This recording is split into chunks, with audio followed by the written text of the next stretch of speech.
ever make a movie of Lolita? How did they ever A movie of... How did they ever How did they make a movie of Lolita? make a movie of Lolita? How did they ever make a movie of Lolita? Surprise! They didn't. Not really. Hi, everyone. Welcome to my channel. I'm Ashley Griffin, a Broadway performer, writer, and theater journalist. This is my co-host, Poppy. If you're new here, welcome. Don't forget to click the subscribe button for more content from your theatrical Hermione Granger. So let's get started.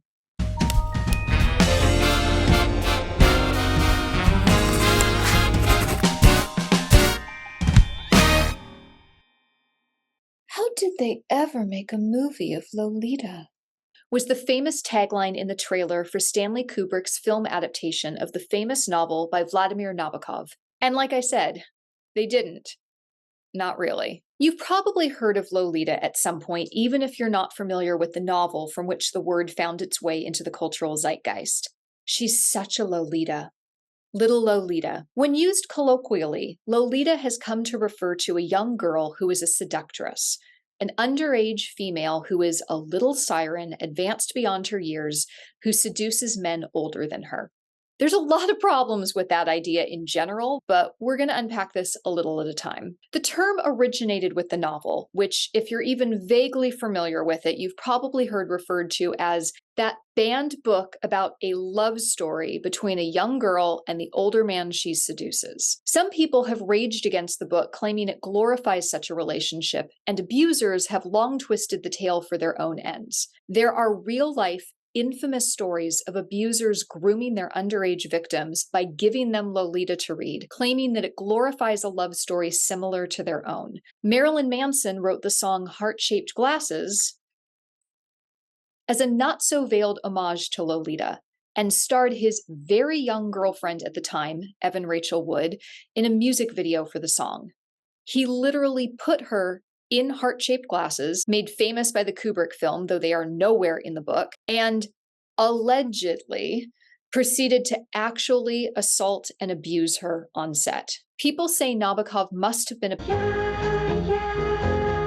himself to write such a book. But this is a prime example of why it is so important to be personally familiar with material and to read it critically. Lolita is a brilliant case study of how an epic cultural game of telephone has distorted what this book is actually about. I read the book for the first time after I graduated college, and you know what my reaction was? Not, this book was written by an abuser, but this book had to have been written by someone who was abused himself and was giving us a major warning about it. I related to Dolores Haze, the real name of the girl dubbed Lolita by her abuser, not because she'd had a romantic relationship with an older man, not because she was flirty, but because I saw in her a manifestation of some of the not great things I've experienced in my life. Now, this isn't a case of my happening to read my own interpretation into an artistic work. That can happen, and personal interpretation is valid. But that's not what was going on here. Nabokov himself said Lolita was not a love story, and that sexualizing young women was the opposite of his intention. He would be livid with how his story is thought of in the collective consciousness and how it has been interpreted on screen and on stage.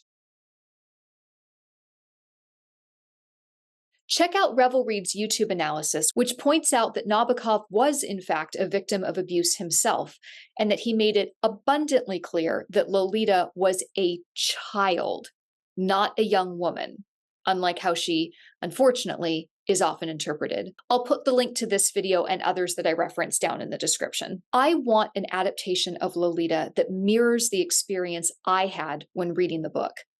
Of feeling like abuse was being called out in a really interesting way that could allow victims to feel seen. And it made me mad when I saw the adaptations of Lolita that exist and basically felt gaslit, because the principal adaptations of Lolita have been written by men. Not that men couldn't do a good adaptation of this book, but really, not one woman working on a story about an abused girl, and glamorized a relationship. They blame Lolita and romanticize her abuser. But from Dolores's perspective, the accurate perspective, this is a horror story. I was going to do an in-depth breakdown of exactly what this telephone situation is, analyzing the book and the adaptations that sprang from it, but YouTuber Doki Discourse just released a fantastic analysis of exactly that, and I highly recommend you go check it out.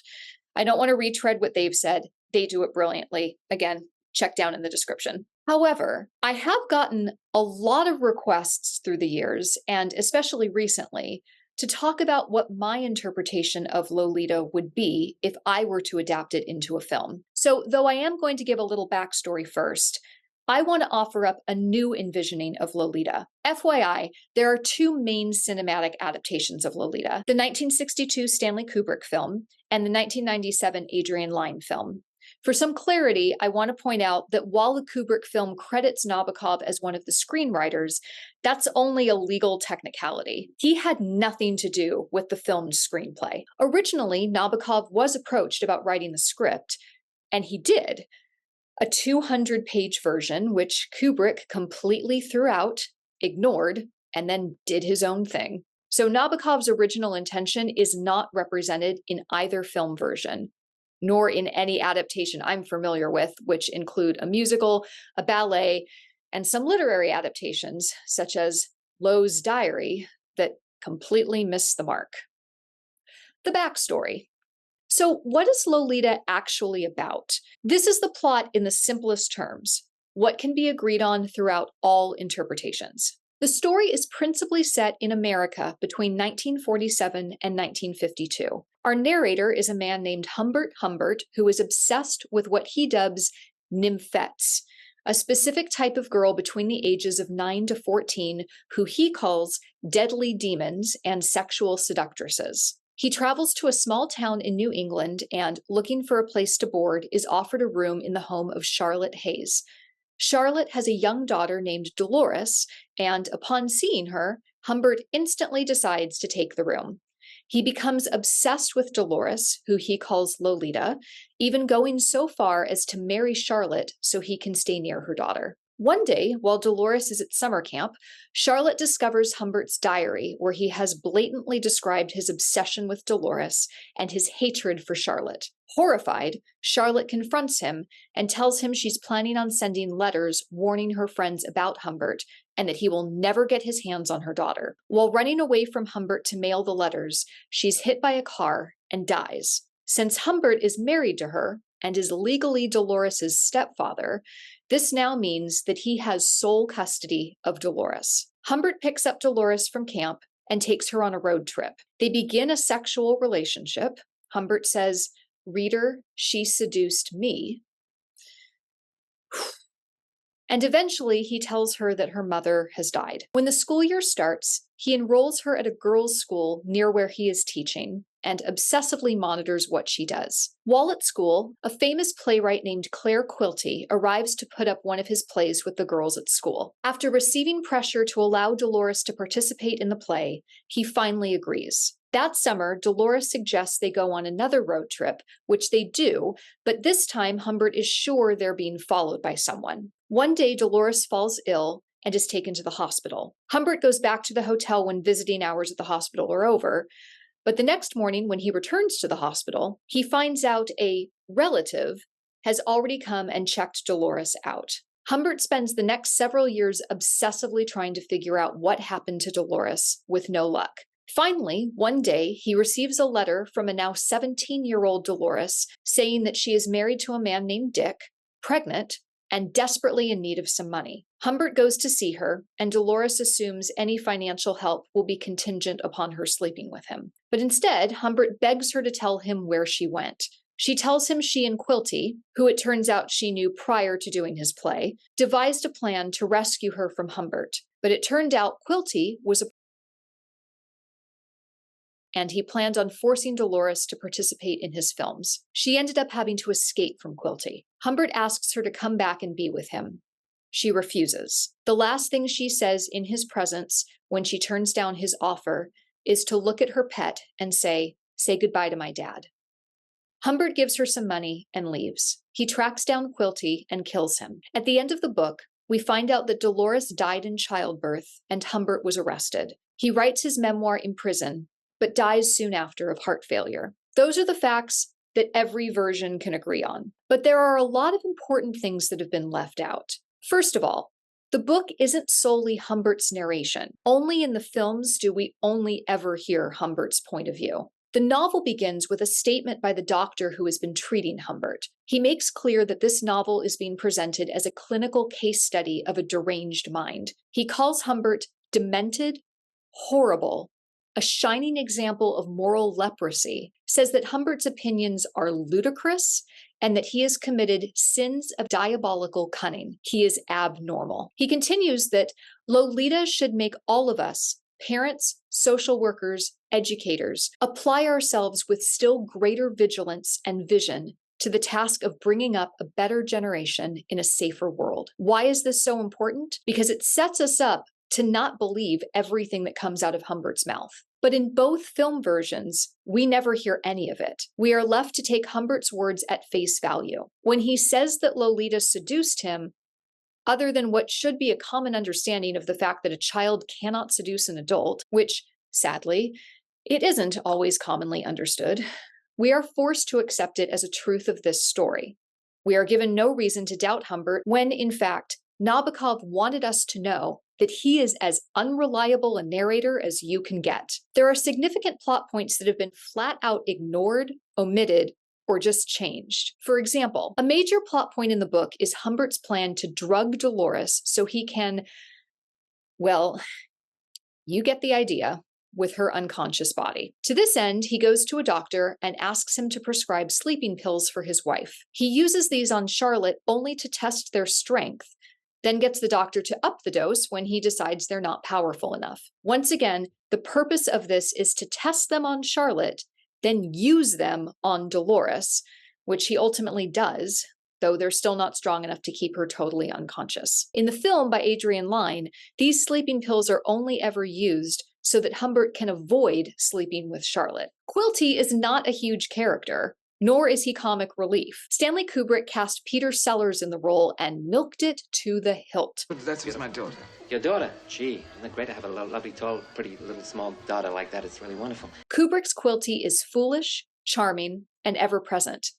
The fact that he's a child is kept far in the background. Some viewers may not realize it at all. In the novel, Humbert is convinced to let Dolores participate in her school play because the school is worried about her socialization and development. In the Lyne film, the school is not involved. Instead, Dolores seduces him into giving her permission and raising her allowance. In the book, Dolores only ever uses sexuality to manipulate Humbert by doing everything she can to withhold it, not by seducing him. After this school meeting, Humbert wonders if he should marry the headmistress and then strangle her. One of several times he debates murdering someone, specifically a woman. Humbert himself deliberately calls out the fact that he is an unreliable narrator. The thing that really sold me when reading the book is how, after sucking us in for a good amount of time, Humbert would suddenly make a comment like, well, actually, now that I think about it again,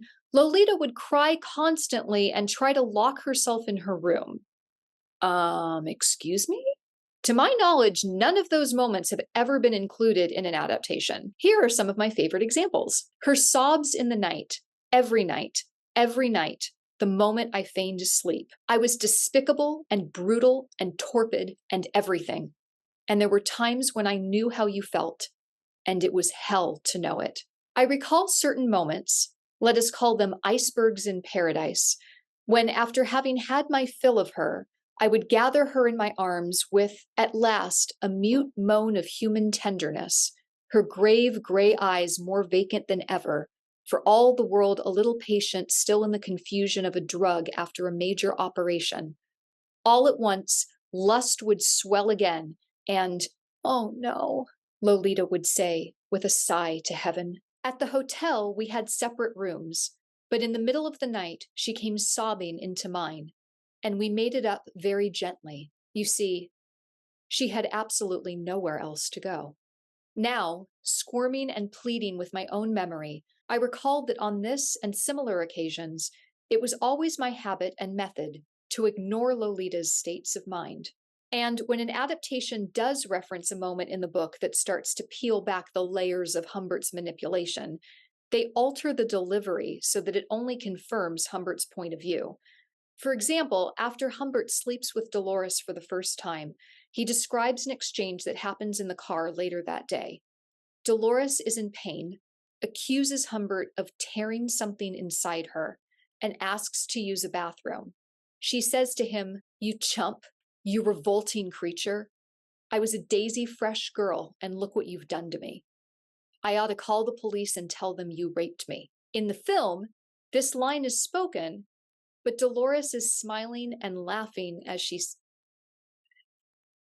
You don't like it either? Dolores is smiling and laughing as she says it, implying that she's just messing with Humbert and doesn't really mean it. Well, what'd you expect? I was a daisy fresh girl, and look what you've done to me. I should call the police and tell them that you raped me, you dirty old man.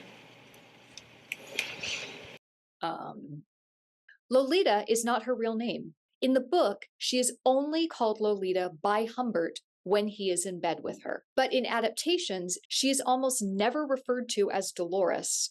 Listen, didn't you have a daughter? Didn't you have a daughter with a lovely name?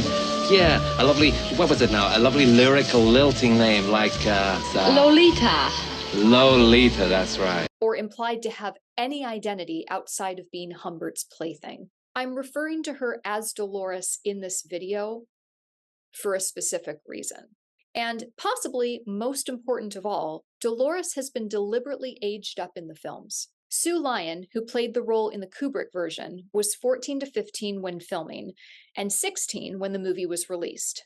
Dominic Swain, who played the part in Lyon's adaptation, was 15 when she was cast, and 17 when the film was released. Now, I want to point out that the Lolitas these girls played, assumed to be the same age as the actresses playing them, are still underage, and everything that happens to the character is wrong in every way. But let's not forget that in the novel, Dolores is 12 years old. People do all sorts of mental gymnastics to justify how a 17-year-old might seduce a man in their 40s.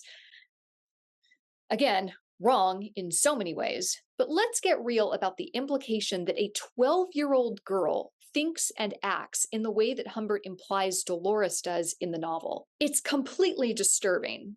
And there's no way around Humbert being a despicable predator. There's also a historical element to Lolita. There's a great YouTube video that goes into this in more detail. Check out the Real Lolita video by True Crime with Jenny. But it's well known that when Nabokov was having trouble structuring Lolita, he turned to a horrific true crime of the day, the kidnapping of Sally Horner, to hang his story on. He even references this case in the novel, with Humbert wondering if he'd done to Dolores what Frank LaSalle did to Horner. Spoiler alert, he did. Sally Horner was an 11-year-old girl who was abducted by serial child molester Frank LaSalle in 1948.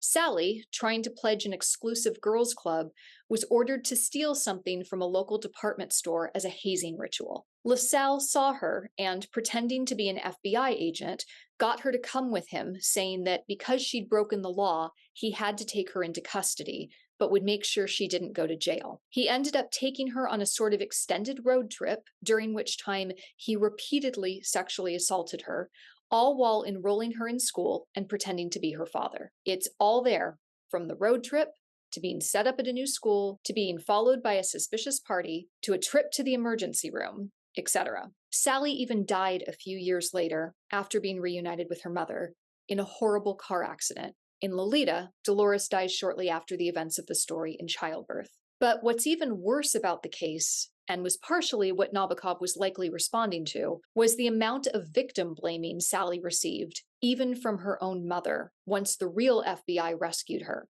It would literally be like if when Elizabeth Smart was finally found and brought home, the only thing the reporters could talk about was, well, what was she wearing when that guy broke into her bedroom and kidnapped her?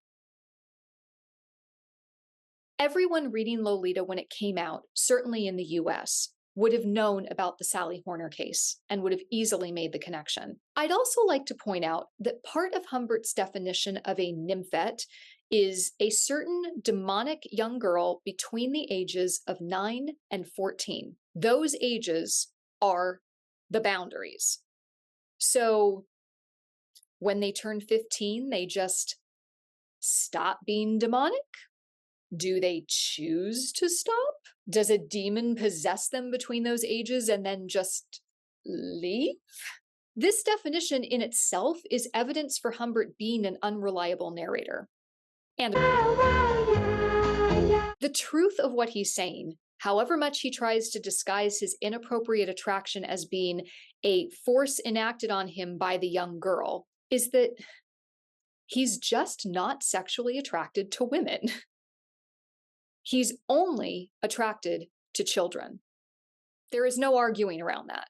And that's on him, not the girl. What, a girl just decides not to tempt him anymore once she turns 15? And while we're on the subject of this term, Nymphet, let's dive in a little bit to what a nymph actually is. A nymph was originally a kind of ancient Greek demigoddess. Usually tied to one physical location and very connected with nature, nymphs were elemental spirits, not humans, but not gods. They often inspired intense, mad, and accepted as very unhealthy sexual desire, usually from men. Becoming obsessed with a nymph was not a good thing.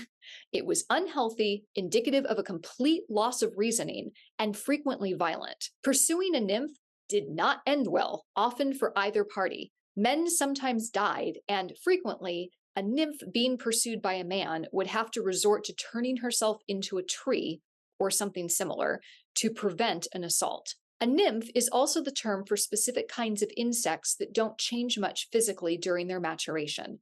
Nabokov would have been incredibly familiar with both of these associations as someone who studied entomology, and as Lola Sebastian said, probably wanted to explore the implications of this when applying the perspective Humbert has as a narrator. This is a man setting himself up for disaster by wanting to keep and possess, in every way, a stunted child.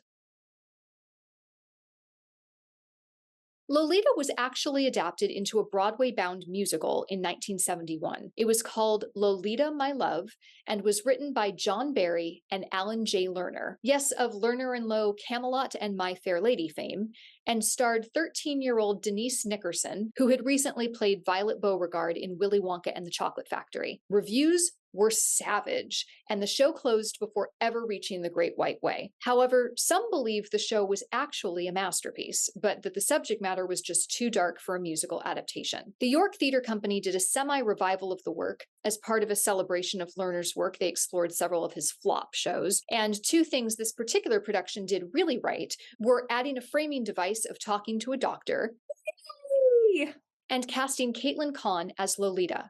Miss 𝐿 honestly looks 12 on stage, but was really in her 20s when she played the role. This, unfortunately, is not something that works to as great effect on camera. The director of the York production, Emily Maltby, had an interesting comment in an interview about the piece that sums up the essence of the problem with adaptations of Lolita. If you put a man center stage in beautiful lighting and he sings a beautiful aria to a love interest, that's a sacred space. And we as an audience are conditioned to believe that A, we're supposed to root for that character, and B, what he's saying is true. Though even in this revival, the character of Dolores is aged up to 14, and we don't get much of her perspective on any of the events. Dolores, the title character, gets a grand total of 2 solo numbers in the show, 3 if you count a reprise, one of which is simply her singing about not wanting to do schoolwork on the weekend. The trailer for the York Theatre production doesn't feature the character singing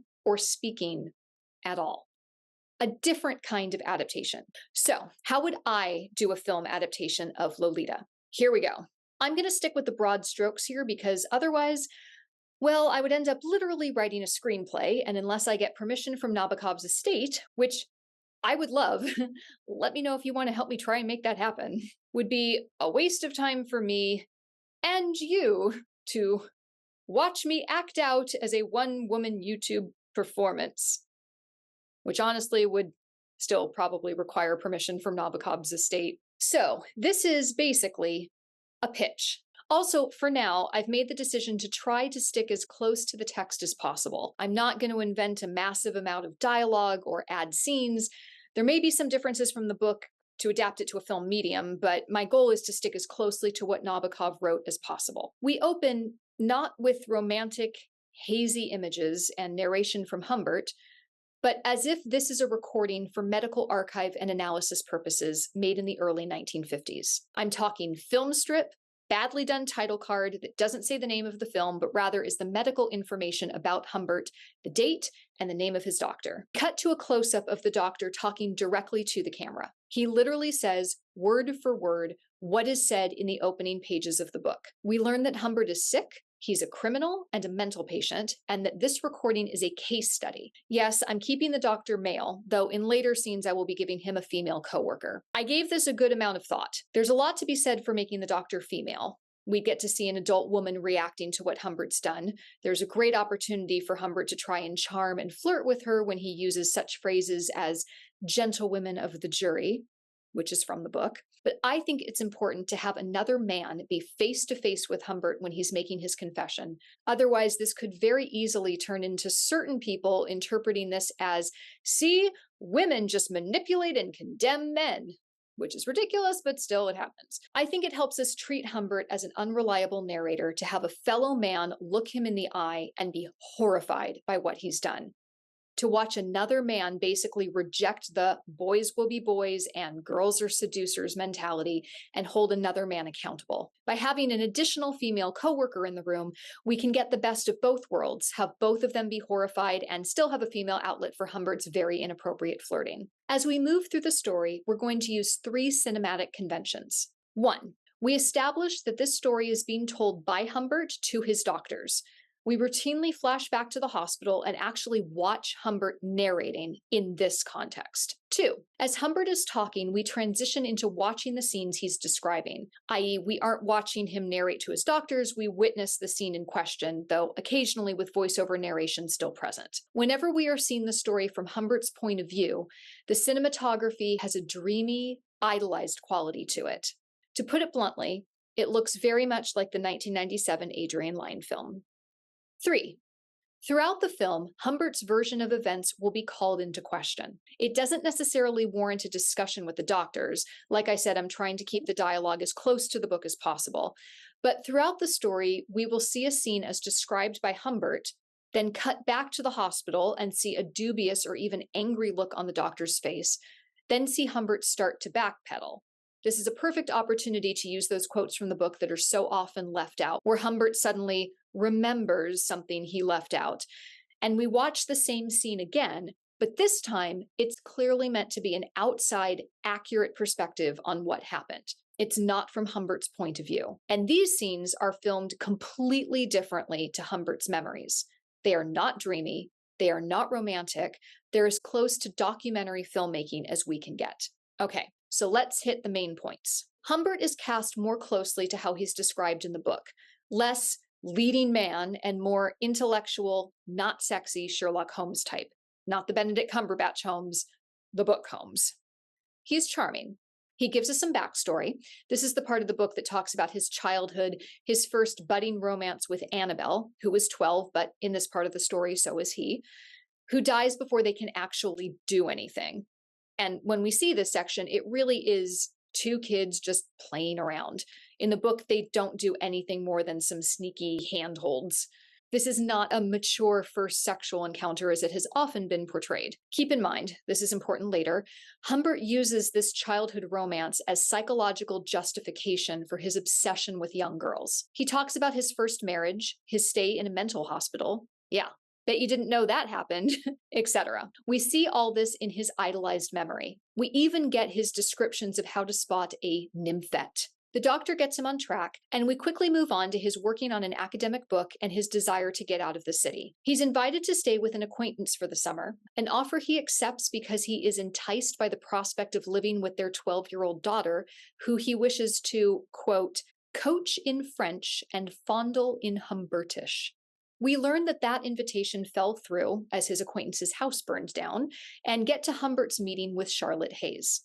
We see the house, go into the garden, and see the moment when Humbert meets Lolita. So, I have an idea about the casting of Lolita. I propose having two different actresses play the character. One plays Lolita, that is, she's Lolita anytime we're viewing the story from Humbert's point of view. Another actress plays Dolores, that is, anytime we are seeing the story told from a neutral point of view, we see this actress. Both actresses should look very similar, easy to mistake for each other, but it will give an almost Twilight Zone-esque feel to the switching perspectives, emphasizing how Humbert isn't telling us the truth. It will also emphasize the fact that Lolita and Dolores are two different people, one that is solely the invention of Humbert. For an example, when I was little and saw Hocus Pocus for the first time, I thought that the same actress played Emily and Danny, and that the same actor played Thackeray and Max. They didn't, but the actors looked very similar, and for me, this created a strong thematic connection. Max is going to have to stop what happened with Emily from happening to Danny, in essence doing what Thackeray couldn't. I think there could be an interesting thematic subtext having the same actress play Annabelle and Lolita, and a different actress play Dolores. The other thing this can accomplish is, while I think it is very important not to age up Dolores, we need to be clear that this is a 12-year-old little girl. This might allow for the possibility of casting a slightly older actress as Lolita, meaning the actual actress who is playing the flirtatious Nymphet is not in reality a 12-year-old child. This version of the character should be everything we've come to expect from the moniker Lolita, heart-shaped glasses and all. But Dolores needs to very clearly look like a child. You know how on Toddlers and Tiaras, those little girls look like different people when they're made up for competition versus when they're just themselves? Yeah, we're talking that kind of visual difference. Keep in mind, from Dolores's perspective, Lolita is a horror story. We need that to be clear. So, picture this. We get to the moment Humbert meets Lolita.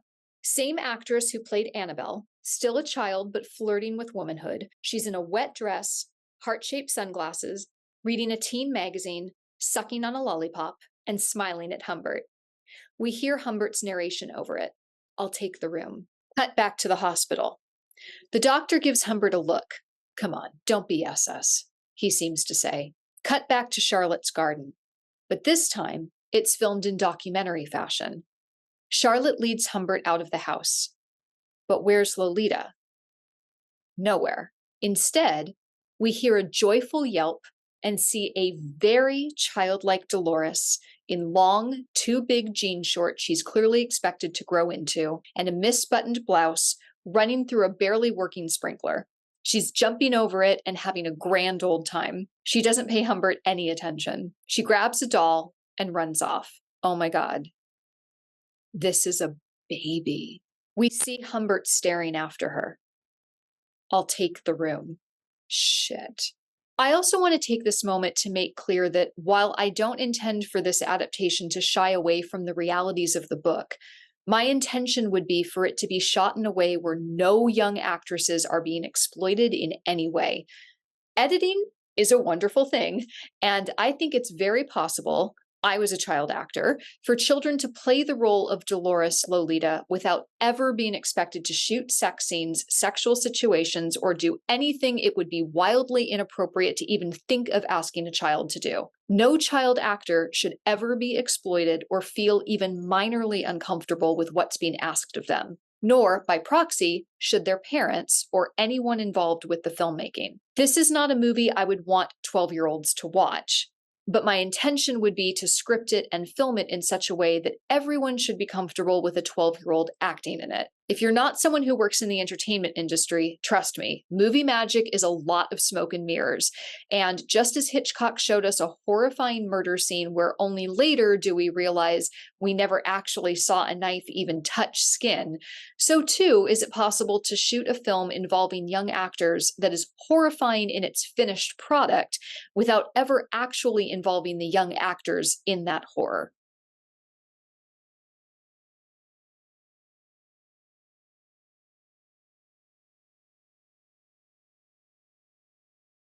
We continue on. We learn about Humbert's plan to use sleeping pills on Dolores. We see him go to a doctor and get the pills, continuously upping the dosage. His true motive is abundantly clear. We see a copy of one of Claire Quilty's plays on Dolores's desk with a personal autograph from Quilty himself. We see Charlotte find the journals and confront Humbert. We hear all the horrible thoughts Humbert has about her in voiceover as she is hit by a car. Charlotte's death is a frequently debated part of the book. By this point in the story, Humbert has described multiple times in great detail how he imagined and planned to kill Charlotte. It seems a little too convenient that Charlotte happens to die accidentally right when Humbert is most invested in her not mailing the letters telling what he's done. I think Charlotte's death would be an interesting moment to show multiple scenarios of what might have actually happened, one of which is exactly as Humbert describes it, another strongly implying that Humbert murdered her, etc. Even in the line version of the film, we see the later book scene where Lolita screams at Humbert, "Murder me like you murdered my mother." Murder me like you murdered my mother! Go on, murder me! Murder me like you murdered my mother! Stop that! Go on! Stop Murder that! me! Stop. Go on, murder me! I'm asking you to murder me! We know Humbert is a liar and should view Charlotte's death with as much doubt as others. We see him get Dolores from camp. More and more, we start seeing conflicting views of what happened, even down to a line reading. We hear Lolita say, "The word is incest," as she smiles and giggles, immediately followed by a trying not to look frightened Dolores. "The word is incest." We see Lolita playfully ask why she can't call her mother and seem almost glad that her mother's not there to bother her. We see Dolores frantic about what's happening with her mother, even trying to sneak off to a payphone a few times to secretly attempt to call her. We also ground this story in history and reality. I think it would be really interesting to pepper in the real-life case of Sally Horner. Remember, Humbert even mentions it himself. We see headlines in newspapers with a photo of the young girl. We hear the news talking about it on the radio. We also actually hear Humbert wonder if he's doing to Dolores what was done to Sally. We don't see anything of the first time Humbert sleeps with Dolores. The entire sequence is consigned to Humbert in the hospital describing it to the doctors. This is a convention that will continue throughout. Any explicit sexual moments are never seen. We only watch Humbert pathetically describe them to the doctors and occasionally get a pickup shot of Dolores crying. We continue with the events of the story with the car ride the next day. Again, first we see Lolita flirtatiously asking for a bathroom and playing with Humbert that she's going to call the cops on him. Again, we get a reaction from the doctor. "Tell us the truth." We cut back to reality and see a deeply distraught Dolores asking for a bathroom because she's in pain. Her threats are tentative. She doesn't want to anger Humbert, but serious. If she encounters a police officer on her way to the bathroom, you can bet she's telling them everything. We are now jumping back and forth between a hyper-stylized romance and a horror film. We see evidence of Dolores trying to get away and/or deal with her abusive situation, her hiding money and Humbert stealing it back, him threatening that if he goes to prison, she'll be an orphan, again, in the book. The fact that every time Dolores brings over a female friend that Humbert personally identifies as a Nymphet, for some reason, once Dolores realizes he's identified them as such, she won't bring them over anymore. Also, in the book. We continue in this way throughout the rest of the story.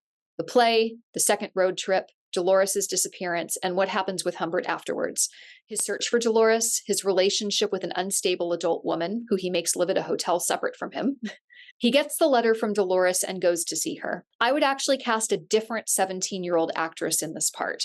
It's always odd trying to age a young person up a few years. It was famously ridiculed in the line adaptation.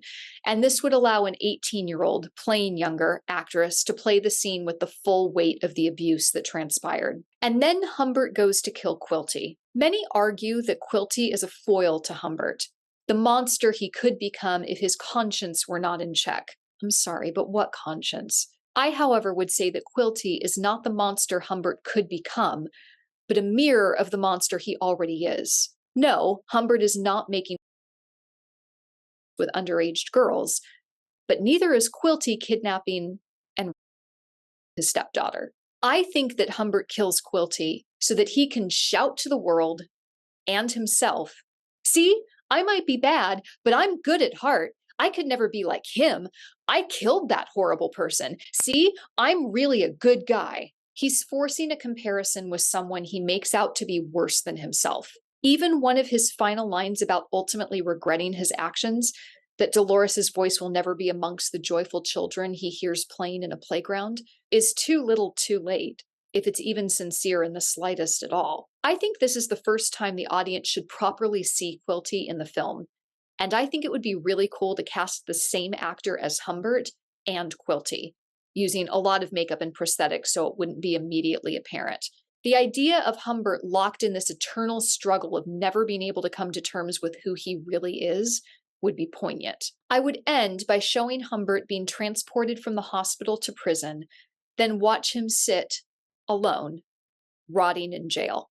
All he can do is obsess over the story over and over and over. He sits in his cell, starting with the first words all over again. Literally, he starts with the first words of narration Humbert has in the book and tells the story again from the beginning to himself, both exonerating himself of his guilt and rapturously enjoying the memories once more.